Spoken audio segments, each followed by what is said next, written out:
तर राम मंडळी, आज तुम्हाला आमच्या गावचं श्री कल्लेश्वराचं मंदिर दाखवणार आहे. हे बघून घ्या, हा आमचा कल्लेश्वराचं मंदिर खूप भव्य दिव्य असं मंदिर आहे. एकदम पुरातन मंदिर आहे. 500-600 वर्षापूर्वीचं मंदिर आहे. तर चला आपण आता मंदिरात जाऊया. हा बघा कल्लेश्वराचा खूप मोठा मंदिर. हे आमच्या मंदिराचे पुजारी राजू पुजारी.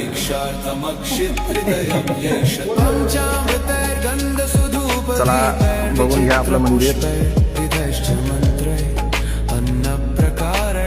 हा कल्लेश्वराचा मंदिर आहे.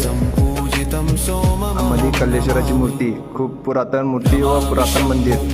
हेंबाडपंथी जे म्हणतात ना तसं मंदिर आहे आपलं. हा बघा मंदिराचा पूर्ण परिसर, आतील संपूर्ण परिसर कल्लेश्वराचं दर्शन घडवून आणतो. हा बा कल्लेश्वर खूप जुनं मंदिर आहे.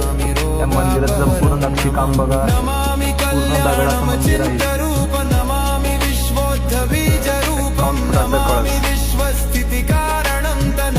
शिखराचं काम अगदी छान पद्धतीने केलेलं आहे. शिल्पकार पांचाळ बंधू हे संपूर्ण शिखराचं काम काम केलेले आहे. व तसेच कल्लेश्वर मंदिरामध्ये अजून एक आगळी वेगळी मलाही बघायला भेटणार आहे.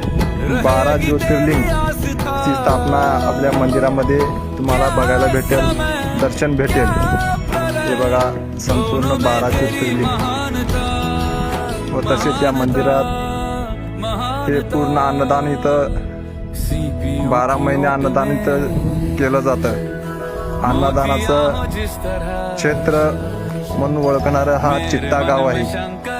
हे बघा इथं सगळं. तसेच इकडं मागच्या बाजूला मारुती मंदिर आहे. हे बघा मंदिराचं पण काम झालेलं आहे. मंदिरातून बाहेर आलो आहे. चला तुम्हाला थोडक्यात आमचं गाव दाखवतो. सुंदर गाव एकदम. हे बघा सुंदर गाव. गावापुढं मोठं झाड आहे, वडाचं झाड. हे बघा सगळं मस्त.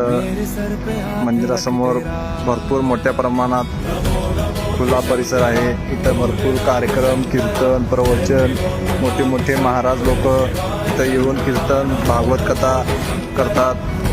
हे बघा आमचे 2 जुने दोस्त मंडळी कसं बोलत बसतात बघा. बघा मामा कसं बघलं. मामाला दिसत नाही तरी पण मामा मंदिरासमोर येऊन कट्ट्यावर गप्पा मारत बसतात. आमच्या मंदिरासमोर महादेवाची पिंड किती मोठी बनवलेली आहे. तसेच इथं आपले छत्रपती शिवाजीराजे त्यांची प्रतिमा आहे. शिवाजी चौक म्हटलं जातं यांना.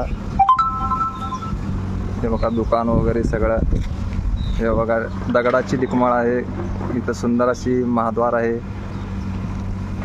हे बघा आमच्या मंदिराचा संपूर्ण परिसर.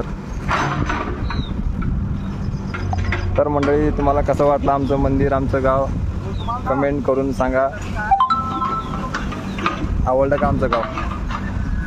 एकदा नक्की कमेंट करून सांगा व लाईक शेअर करा.